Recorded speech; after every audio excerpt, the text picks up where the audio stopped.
Mustafa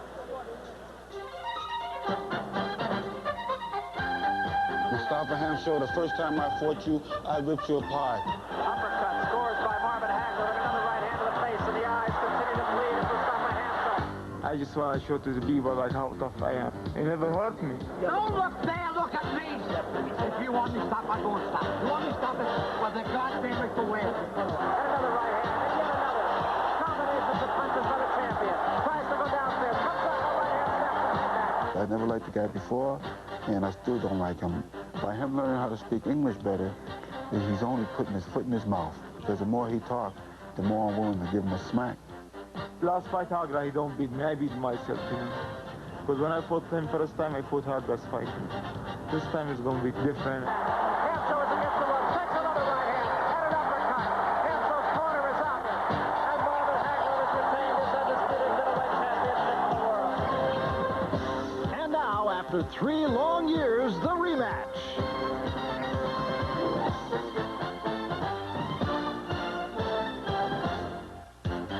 It is a city which has always symbolized hope and prosperity in a free world, the heartbeat of international trade, and throughout history, the most prestigious arena for boxing's brightest stars.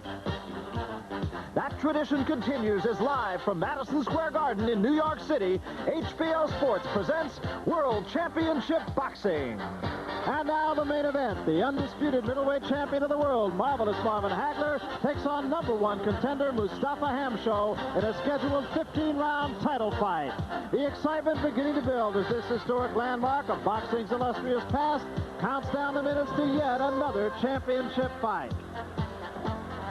I'm Barry Tompkins with Ray Leonard and Larry Merchant. We're at the Garden, and we're looking forward to a replay of a fight really that was so lopsided in Chicago a couple of years ago, that between Marvelous Marvin Hagler, the middleweight champion of the world, and Mustafa Hamsho. Now, Ray, they tell us we're going to see a different Mustafa Hamsho this year, but can the Leopard change his spots? I want to see that. I doubt very seriously, Barry, but they can add on. He can become more defensive and not remain a stationary target. Marvin Hagler, of course, loves a guy who comes right at him, and that's exactly what Hamsho did the last time. But your feeling really is that we're going to see pretty much the same fight. The same. It will be pretty much a replay, but we may see a much more aggressive and tougher Hamsho. People are saying that Marvin Hagler has lost a little bit. What do you think? I doubt very seriously. This man sitting here, Thomas Hearns, Hagler wants him. He's going to look good. Well, over the years, we've gotten to know Marvelous Marvin Hagler here on HBO, but you know, he's really a part of a team that started with the dream of 2 brothers back in Brockton, Massachusetts. The modern athlete needs support. Professional football, baseball, and basketball players have well-dressed agents and a bevy of specialized coaches. But since the days of John L. Sullivan, boxing has remained an art whose skills are steeped in old, sweaty gyms. There are no 3-piece suits at the negotiating table and no computerized scouting reports. Only everyday people, the trainer and manager.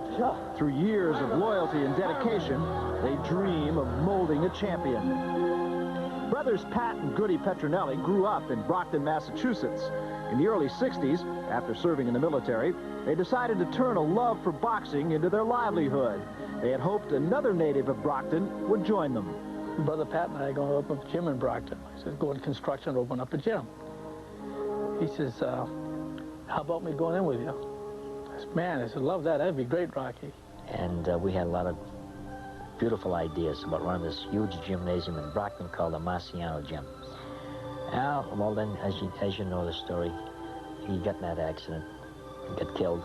Then my brother and I went it without him. So the old Petronelli Gym was born. A healthy stable of fighters came and went. But then a quiet teenager from the ghettos of Newark arrived. I'm there working with the fighters at the gym we do, and he just sat there. Came in the next day, he sat down, he was watching. So I was in the ring one day, and I just looked over at him. I said, hey, kid, you want to learn how to fight? And all I needed was a good teacher and somebody to show me what to do with these, you know. And he did his homework well. He really did. What I taught him in there, he'd come back in again. It seemed like he picked up a lot quicker than the other kids. His mind is made up what he wants to be. He'd get in the back room and he'd sign little autographs from the future middleweight champion of the world. And he'd sign it as a kid, 16-year-old kid. In 1980, that dream came true as Marvelous Marvin Hagler savagely beat middleweight champion Alan Minter. Goody, the trainer, and Pat, the manager, had a world champion. The Triangle, as they like to be called, had tougher decisions ahead. It's tough to win the title, tougher still to hold it. Think of the trainer as a head coach. He runs a fighter through conditioning programs and strategy sessions. You can't learn from hitting any bad gloves. It's the same thing as just punching a bag where a bag don't hit back. This guy's got regular gloves on just like myself. I pick out these so-called weak points and strong points, and I train Marvin specifically for it. The guy may be a hooker, or he may be through overhand rights, or whatever. We train for these particular fighters. How to counter these different punches, how to slip these different punches, and I think that's important. I'm coming at you this way. Bring him up inside. He gets his body and his mind in the same condition the same way that I do. He psychs himself up for his fighter the same way that I do. When I don't like Mustafa Hamsho, he don't like Mustafa Hamsho. When I'm running, he's running just as hard as I am. And there's one thing that's great to his advantage is that I can't cheat if he's there with me. And in order to make it, you're going to have to go through these brick walls. You're going to have to learn. You have to get knocked down in order to learn how to get back up and to keep striving. On the night of a fight, both men work the critical fourth minute of the round. The corner work can win or lose a fight. What he's doing. All right. He's trying to throw that straight right hand, okay? So when you throw that jab, when Jim bends over, come up with that uppercut. But if I'm making a mistake, I know that I have the confidence that he's going to point it out to me. Now, don't get him slugging shot. Just beat him to the punch. Double up that jab. Quick punch. That's all I want you to do. I don't have to holler at him or slap his face like a lot of guys do, because we don't need this here. We're well organized in the corner because we're prepared. Don't get too discouraged now, Marvin. Uppercuts will work good on this guy, Marvin. You're slipping your hooks. Hold the uppercut. Get that snapping speed going now. When Marvin's fighting in the ring, my brother and I lean over. Two heads are better than one. He'll say, Pat, what do you think? And I'll say, geez, I think this and that. And when he comes back to that corner, I tell you, he gets the right answers. So far, that success has been to the tune of about $15 million in 9 title defenses. But it should be noted that all has not been rosy. Lawyer Steve Wainwright was axed from the camp and subsequently sued the Petronellis for damages. Pat gives this advice to other camps. Your fighter has to have faith in his people. Not be suspicious of his people, 100% faith. And he's got to give you 100%, and you have to give your fighter 100%. I'm able to open up to them, and they're still very honest to me. And I love them, like a father. And I think that I asked them just one thing, and that's not to hurt me, and not to give me any promises. You just open up the door, let me do it myself. Every athlete needs good coaching. The accomplishments of Marvelous Marvin Hagler would not have surfaced without these two very special brothers. Our lifestyle hasn't changed all that much. It's a dream that come true, and we're happy with it. And we have our dreams. To this day, I enjoy what I'm doing. With this triangle, we have faith in each other all the way. We still have faith in each other. So Marvin is doing fine, and we'll still be together. And like we started, we're friends then, we're friends afterwards, and we have a nice team. What is so beautiful about this family is that success does not spoil the bonds of friendship and love. Pat and Goody Petronelli should remain the trustworthy mentors of a very gifted athlete. This chain may never break, and all three can boast of a stake in that glorious word, champion. So an interesting look at Team Hagler, and coming up, the championship for the middleweight title between Marvelous Marvin Hagler and the challenger, Mustafa Hamsho. He lost it the last time. He hopes for better this time. But as always, we get a unique look at just about every championship fight we do here on HBO. It comes from none other than our resident maven, Larry Merchant. Larry? Marvin Hagler has a dilemma, but it's a positive dilemma. He always has to prove himself. And he's used that, despite the fact that he's rich and famous and a champion, to keep the fire in his belly burning. When he was a contender, they said he wouldn't be box office. Wrong. When he was a champion, they said he couldn't handle pressure. Wrong. And Mustafa Hamsho has the scars to prove it. Then it was said that he dominated the middleweight division so much that it was bad for boxing. Wrong. Can you imagine what that division would have been like in recent years without him? And now they're saying that he's in decline. He's gone from invincibility to vulnerability. And that's what we're here to find out tonight, whether that's wrong. If indeed he doesn't fight as fiercely as he looks anymore, we might have a fight tonight. Because Mustafa Hamsho has traveled a long, hard road to get back in the ring with a guy who gave him a terrible beating. Either he's crazy or dangerous.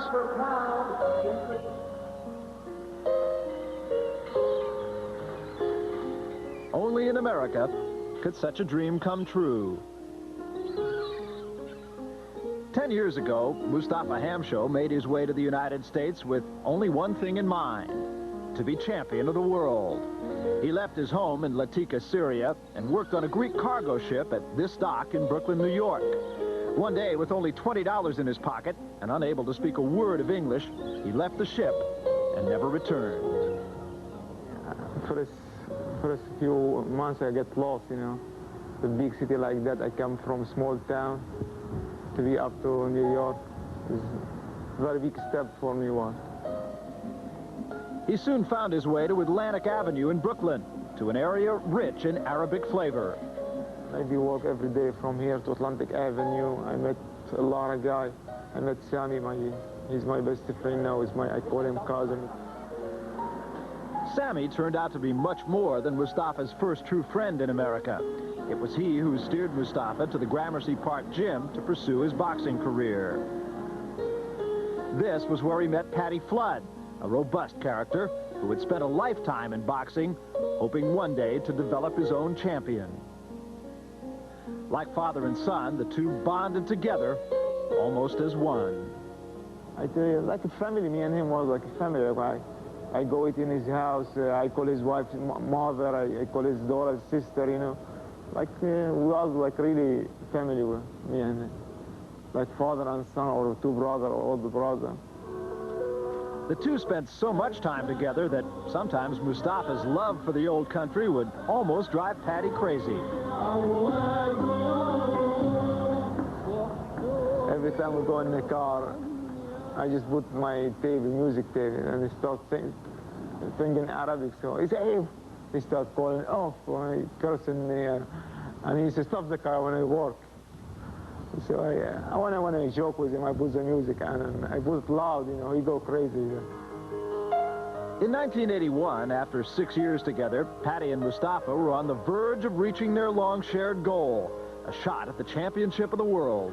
For the undisputed World's Middleweight Championship, Mustafa Hamsho.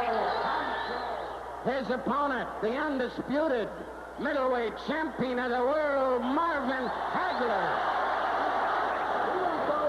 Hagler is really being like a surgeon, and Hamsho has taken it all.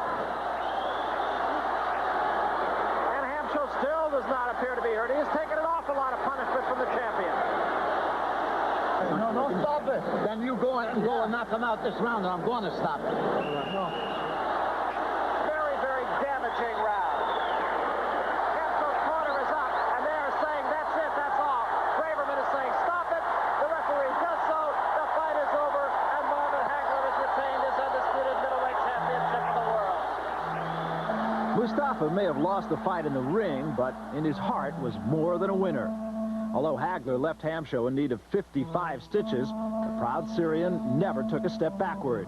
But a year and a half later, Mustafa was dealt the worst blow of his life. Patty Flood, his confidant, died of a stroke at the age of 48. Mustafa was devastated. When I first get the call about him, you know, I can't believe it, you know, because I think a couple hours before I was talking to him. We laugh, we make fun about Larry Home. He supposed, when he fought the Italian guy, and he makes jokes about everything.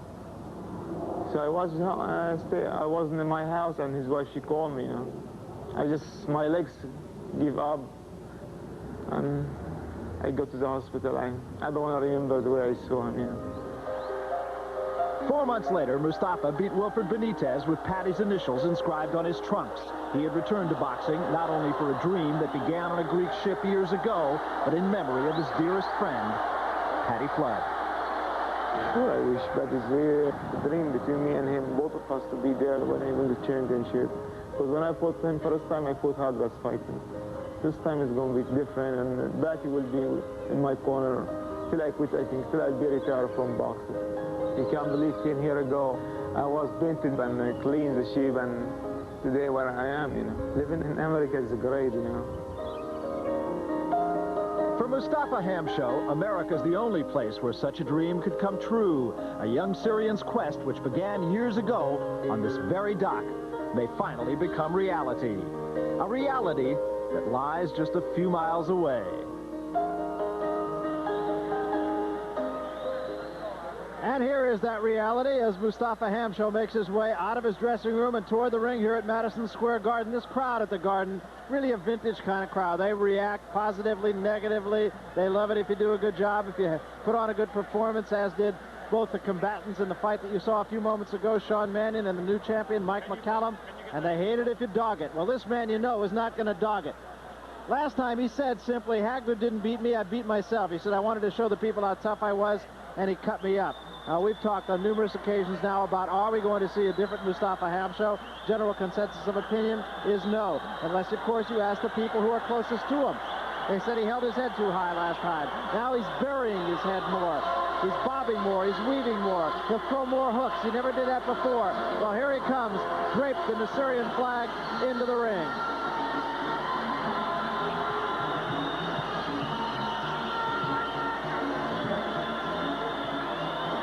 Here's a look at Mustafa Hamsho's record, 38, the 2 losses. He has 2 draws, 23 knockouts. He'll be in Marvin Hagler's face, no question about that. Since the loss to Marvin Hagler, he's won 6 straight. He beat Curtis Parker, beat Gil Rosario on 2 occasions, beat Bobby Chaz. That was a good win for him. Handled Wilfred Benitez in a tune-up fight. He beat Rocky Shakespeare. So he's on a roll. Well, he looks psyched up to me. I think he's really motivated. He wants to win, and win bad, Barry. And as is marvelous Marvin Hagler's want, he will let his man stay in the ring a little bit and just think about it.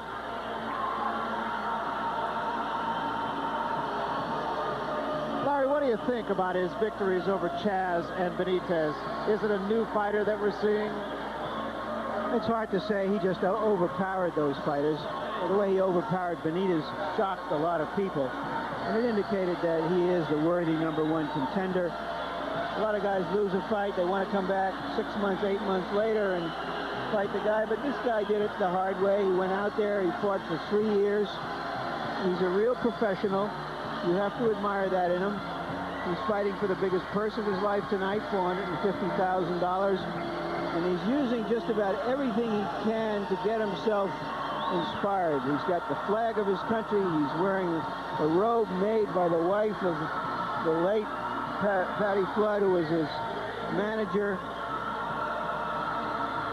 He said, in fact, when he beat Benitez, that Patty Flood was with him. He said, I saw him in front of me. He was pushing me. He was saying, don't let him out of the corner. Keep your punches down. Punch to the body. Well, that's what he did, and he won. Now, whether or not he can do that against marvelous Marvin Hagler tonight remains to be seen. It wasn't just a victory for Marvin Hagler the last time these two saw each other in Chicago. It was a slaughter, and I think that's a fair way to describe it. Hamsho had not won a round on any of the judges' cards. We talked about the 55 stitches. It was just a completely one-sided fight. Yeah, I think we ought to remember that the conventional wisdom at the time is that Hagler couldn't handle pressure because of his fight with Vito Antuofermo, in which there was a draw.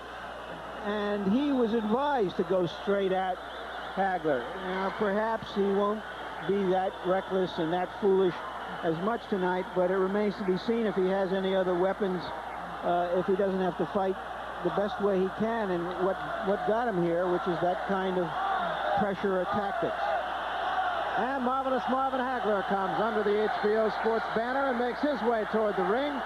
You saw 34 victories in a row for Marvin Hagler since way back in 1976.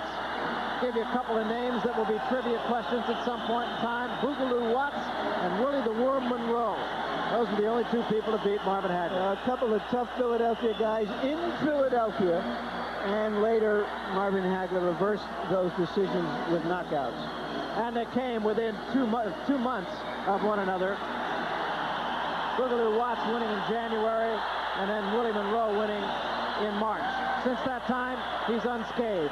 This, the 10th title defense.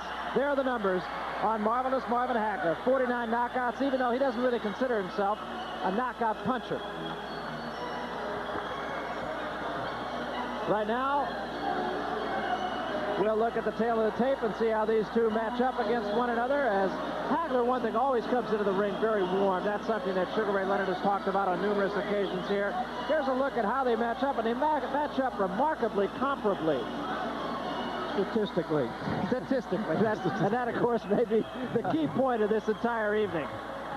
So it's Marvelous Marvin Hagler against Mustafa Hamsho. Here's a look at the opponents who they have faced in common, and the results are also pretty much in common. Alan Minter, of course, Marvelous Marvin Hagler won his fight with Alan Minter to win the title. He beat Wilfred Scipion. Hamsho won over Scipion on a disqualification. Right now, we'll go to the ring announcer, Michael Buffer, for the pre-fight festivities. Michael?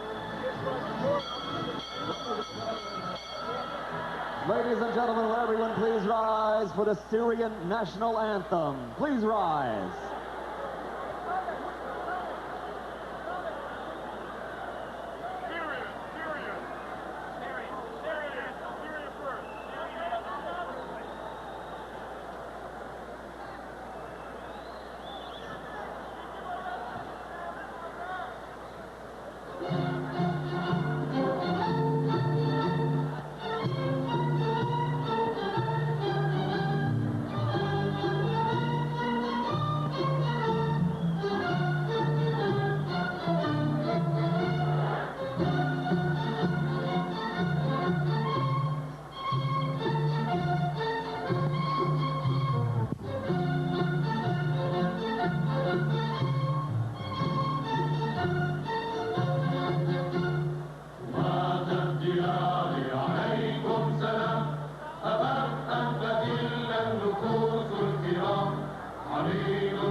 Please remain standing, ladies and gentlemen, as James Williams from D-Train sings America the Beautiful.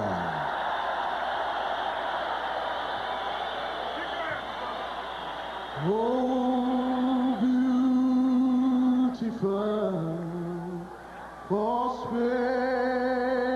spacious skies, for amber waves of grain, for purple mountains' majesty.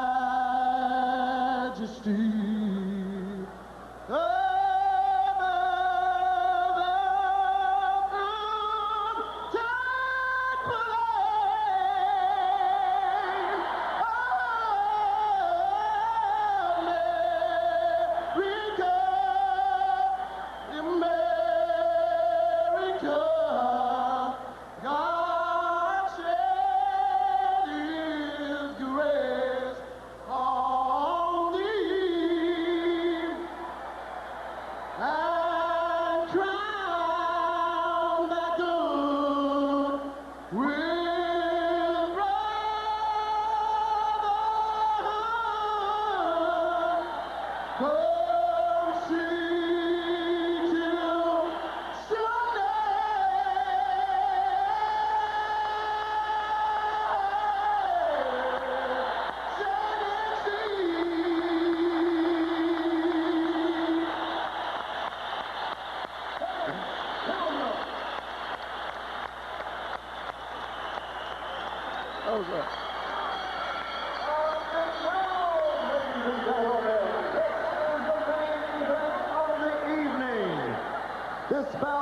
sanctioned by the New York State Athletic Commission, the Boxing Commissioner, the Honorable John R. Branca. It's approved by the World Boxing Association and the International Boxing Federation. The WBA supervisor at ringside is Alberto Aleman of Panama. The three judges are Eva Shane from New York, Harold Letterman from New York, and Vinny Rainoni from New Jersey. Two physicians at ringside are Dr. Earl Slaw and Dr. William Latham. The timekeeper is Freddie Albatello, and counting for the knockdown seconds, Tony Perez. The referee for this championship bout is Arthur Mercanti from New York. And now let's get ready to rumble. This is it. 15 rounds for the undisputed middleweight championship of the world. Introducing first in the red corner. He's wearing green trunks and weighs 159.5 pounds. His professional record, an outstanding one. 38 victories, only 2 losses and 2 draws. 23 by knockout. He's formerly from Syria and now from Brooklyn, New York. The #1 contender in the world, Mustafa Hamsho.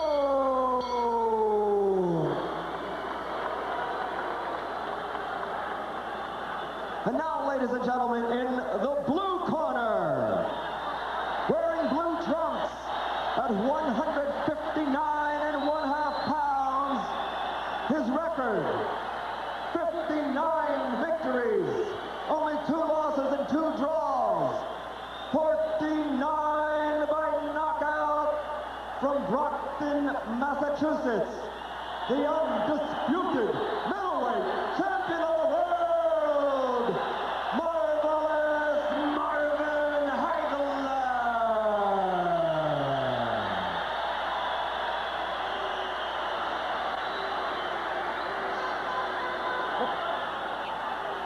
Arthur Mercanti, the referee, with the instructions. Good evening, Marvin and Hamsho. You both received instructions. We expect you to obey these instructions, and I will be here to enforce them. Shake hands now. Return to your corners to await the starting bell. Good luck. And as is the custom with Marvelous Marvin Hagler, he does not shake hands. He says, I only have one thing in mind when I get out there. He says, get him the hell out of there and then shake hands. Here's a look at Mustafa Hamsho. He looks businesslike. He was staring at Marvin Hagler during the pre-fight ceremonies, which here everyone hopes went longer than the fight will. There would not be a feeling-out process. Quite naturally, Hamsho is going to go straight for Marvin and try to go to work. Hamsho's tough, no question about it. And this fight will be a good indication as to whether or not Marvelous Marvin Hagler has slipped at all. That was a good right hook by Hamsho, that land. It was a pretty good punch, too. Hamsho bedecked in green trunks. On one leg, it says Mustafa Hamsho. On the other, Patty Flood. They were inseparable.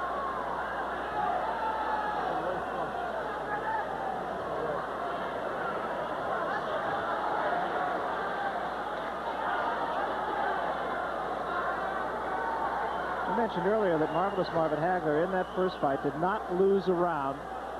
So right from the opening bell, he took charge. Well, right from the very beginning, he dictated the pace of the fight. But here, I think he really wants to feel his man out and see a weakness. And Hagler looks at Arthur Mercanti for help as he was complaining that Hamsho held him. Hagler has to be very careful, Barry, as far as headbutts. Although it's not intentional, it's just the way that Hamsho, his style is. Yeah, that is one thing to keep in mind. Even though Mustafa Hamsho had 55 stitches from cuts inflicted by Marvelous Marvin Hagler in that first fight in Chicago, Hagler himself was cut from a butt in the first round. You know, there was a big question whether or not Hamsho could change his style. And he is. And what I see, he's moving his head. He's not being a stationary target. Well, that's what they said, that he bobbed and weaved a lot more now, and he will throw hooks, which he didn't throw too many of in the past. I think what Hamsho's driving force is not only just to win the title, but to do it for Patty Flood, who he loved dearly. butts really could be a factor in this fight. And with these two styles, contrasting though they are, they really do become that much more conceivable. If I'm not mistaken, Bert, it seems to be a trickle of blood already on the left eyebrow of Mustafa Hamsho. So we will watch that. And there is a little bit of blood. At least it shows actually on the belt of the trunks of Marvin Hagler. And there, Hagler is saying was a butt. They just collided with heads. We'll try to watch that if we can. And Hagler is starting to get really frustrated because he felt that it was intentional. Hagler talking to his man, telling him, come on.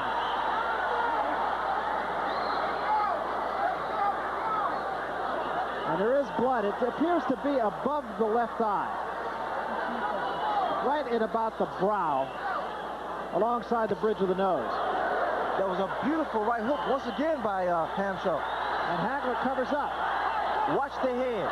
And Hagler tells Arthur Mercanti that again. That was the intentional head by Hamsho. And Arthur Mercanti steps in there.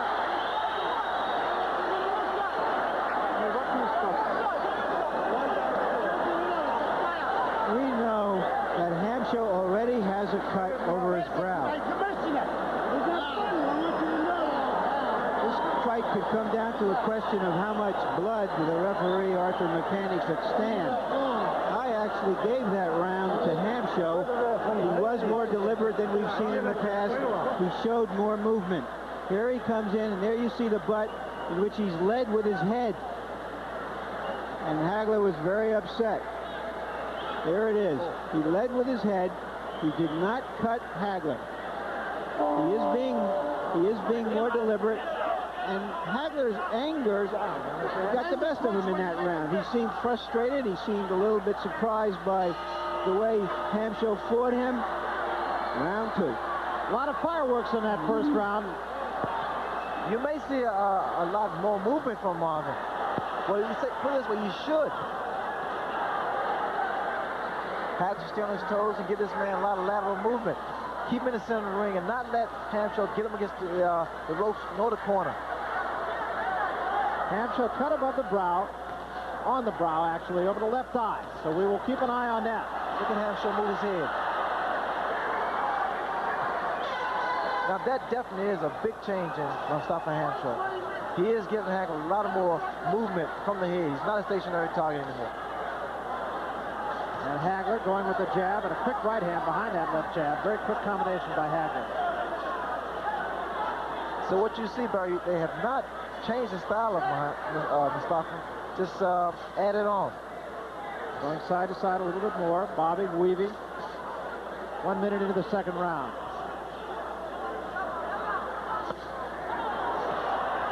And once more, Hamsho opens up on Hagler, but Hagler a counter-punching right hand.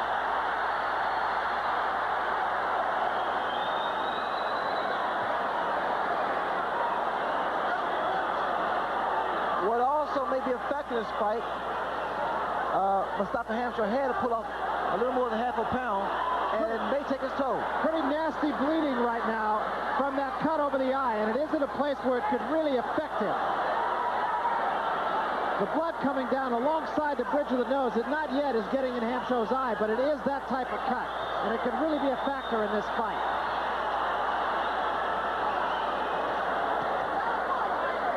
I believe that is the same cut from the first round. I don't think he was cut any more than that. Watch your head! Marvin must be extra careful of the tactics of Mustafa Hamsho. And Mercanti once more said to Hamsho, watch your head. Watch the shoulders, watch the head. Hagler must be extra careful.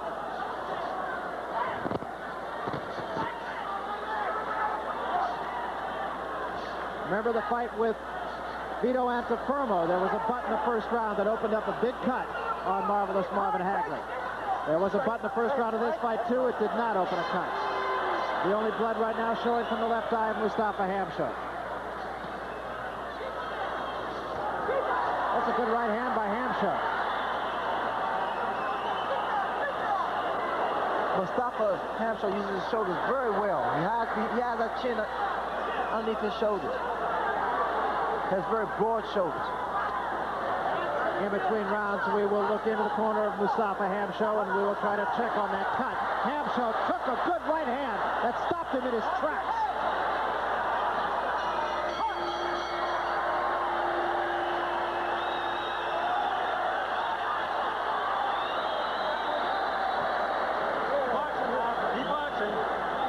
That right hand knocks a lot of fighters out. A clean right hand. Just stopped Hamsho momentarily, and he leaped right back to the attack. Yes, I got it. Don't worry. Now hold your back. Stay here.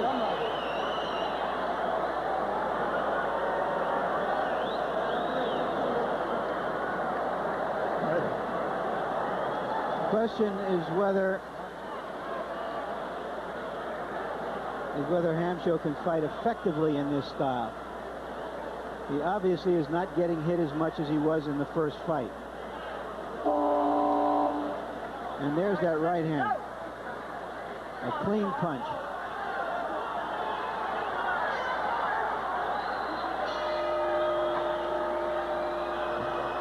Tommy Hearns, incidentally, sitting right directly behind us here, talking with some of his cohorts, saying, I got my fingers crossed. There's no question as to who he's rooting for.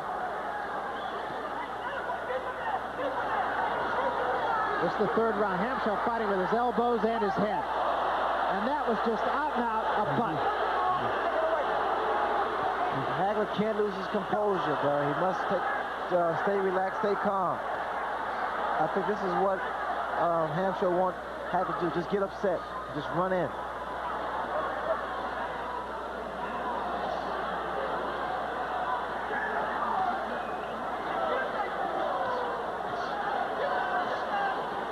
Hagler flicking that right hand into the face. A good combination, stunned Hamsho once more. A left and a right hand right behind it. Stop holding, Hamsho! Hagler does not need to load up. That right jab of his is so effective, and it's going to enable him to throw a lot of combinations without being susceptible to being hit by the head. And every time Hamsho lowers his head, Hagler takes a half step back. Hagler getting off faster than Hamsho, no question about that.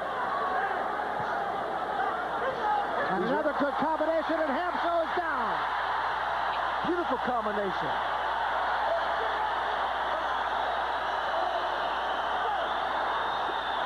Now you're going to see Marvin Hagler go to work. He has a great killer instinct. He started with a right hand, and Hamsho holds on once more. Uppercut and a left hand. Hagler not wasting any punches here. Hamsho right at the moment fighting on instinct. Crowd on its feet at the Garden. Inside 1 minute remaining. He's ready to go. He's ready to go. Hamsho is out on his feet. Hagler should be able to finish him off. Time, no factor. McCarthy says, don't push. There's the right hand. Hamsho is down. He will not get up. This one is all over. A stunning performance by marvelous Marvin Hagler.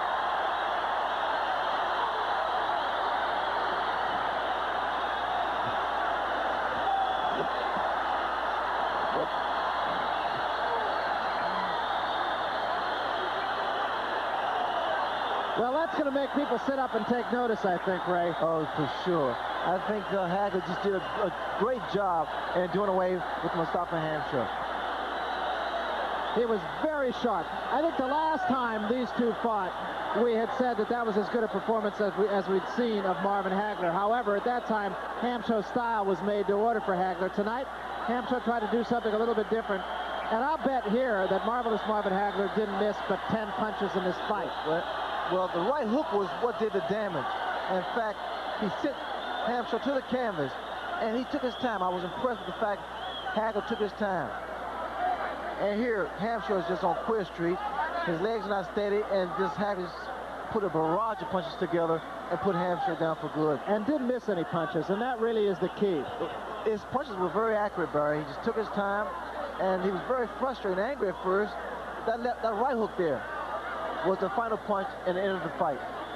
But frustration was in Hagler's face for a long time because Hamsho did a lot of things. I think Hagler was very concerned, as a matter of fact, about a butt, because that, of course, could turn a fight.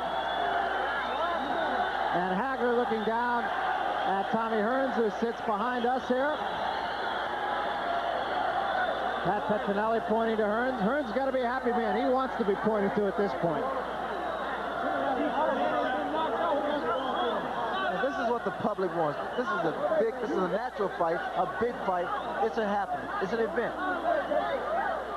Marvelous Marvin Hagler, absolutely a fine performance. We keep referring to him as Marvelous Marvin Hagler. We want you to know that is his given name. He had it changed. Ergo, it is Marvelous Marvin, not just simply Marvin. Right now, let's go up to the ring announcer, Mike Buffer. He has the official decision. Ladies and gentlemen, the time, 2:31 of the third round. The referee stops the bout. The winner by technical knockout, still undisputed middleweight champion of the world, Marvelous Marvin Hagler.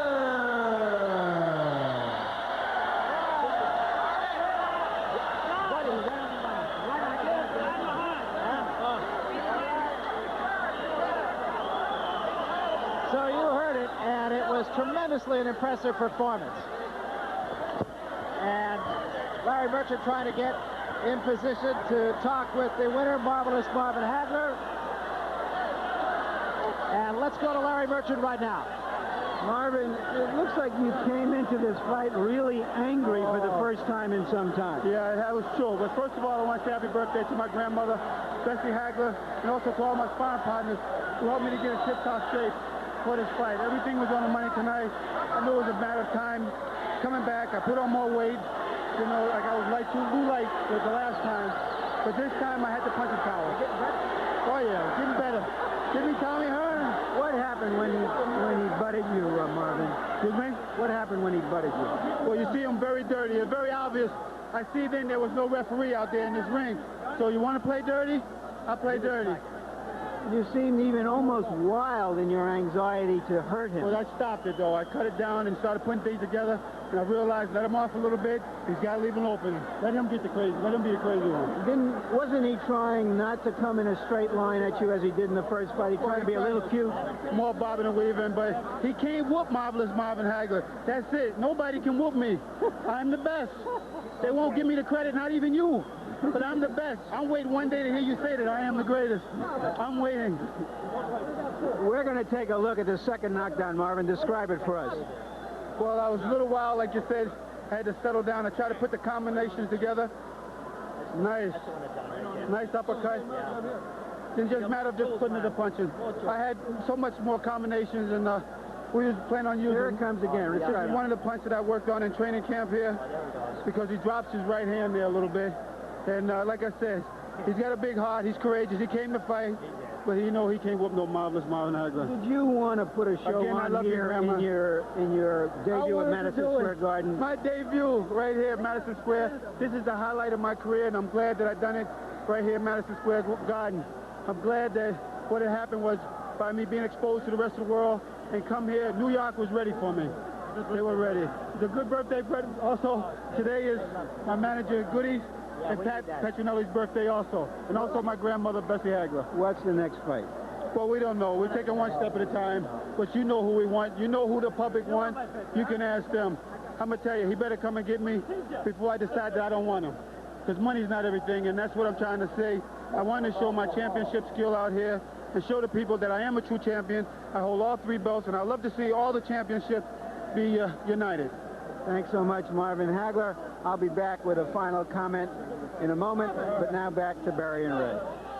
All right, thank you very much, Larry Merchant. Incidentally, you saw a little head pop in behind Larry Merchant and Marvelous Marvin Hagler. That was the head of Vito Antifermo. There is the head of Tommy Hearns. He's smiling with good reason, Ray. Well, you're talking about a big fight, a fight that the public want to see.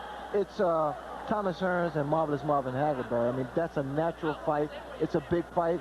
It's an event, and I think people want to see that, especially now.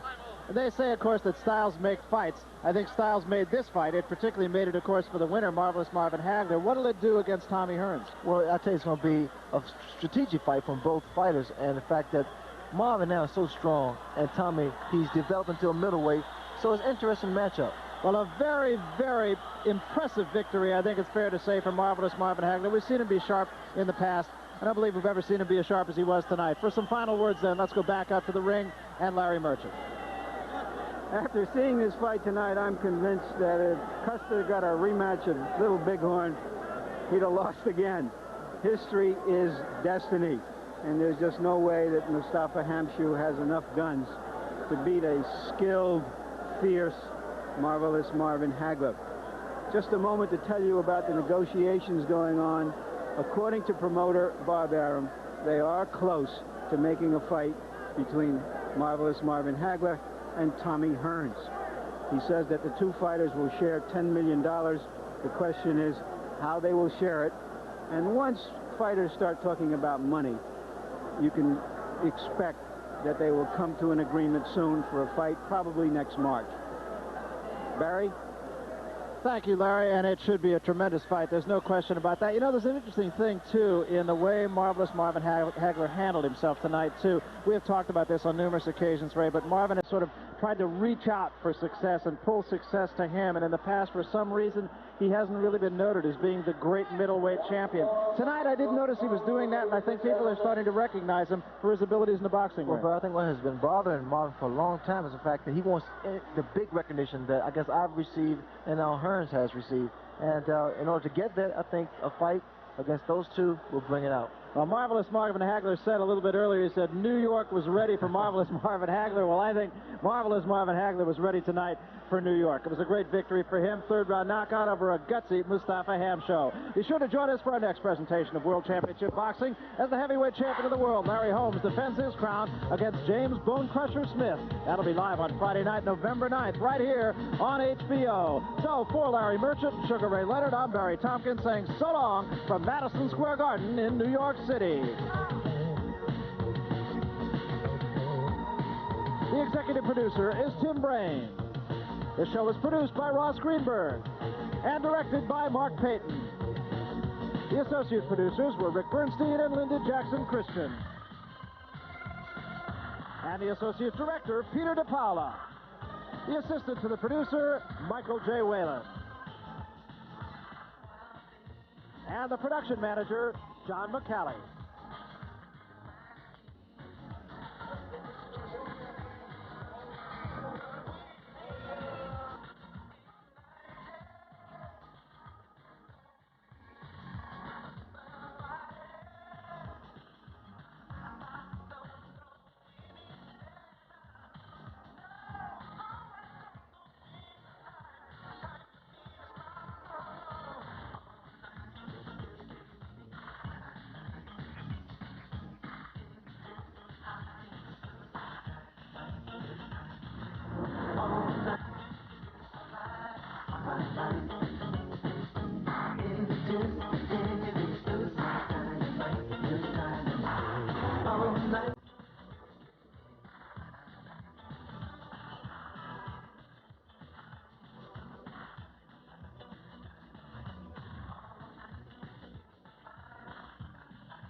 This has been a presentation of HBO Sports, the network of champions.